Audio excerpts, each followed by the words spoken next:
زۆر خەڵکم ڕزگار کردووە لە زۆر شوێنە لەمە زۆر سەقەتر بووە. جەنابی ئەمیر حوسێن سڵاو لێ بێت.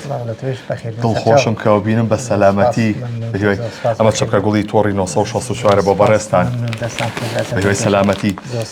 بەڵێ ئازان خۆشەویستان لە کۆتایی مانگی هەشتا بوو بۆ داوێشی ناخۆش ڕوویدا لە شاری سلێمانی لە شاخی گۆیژە کە کەوتنە خوارەوەی هێلیکۆپتەرێک بوو کە ئەمڕۆ داوە زۆر بەمانی دڵتان کرد.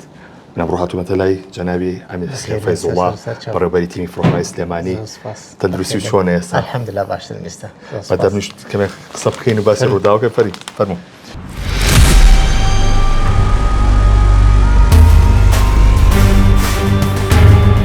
تەندروستی و چۆنە؟ وەڵڵا الحەمدوللا ڕۆژ بە ڕۆژ باشترم. باشتری. دکتۆرەکان ئەڵێن چی؟ ئەڵێن تەندروستیت باشە و کێشێکی نییە و تەنها یعنی چەند تەقڵ و هین لەسەر ماوە لەگەڵ تۆزێک پشتم هەروەنەیە. پیاوە ئاڵتوونیەکە ئەو پیاوەی کە بە گرانترین پیاوی عێراق ژمارەکرێ. چەند کەسێ ژیانی چەند کەسێن ڕزگار کردووە تا ئێستا؟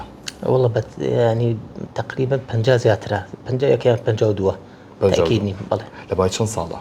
ماوەی 12 13 ساڵە. 12 ساڵ. بەڵێ.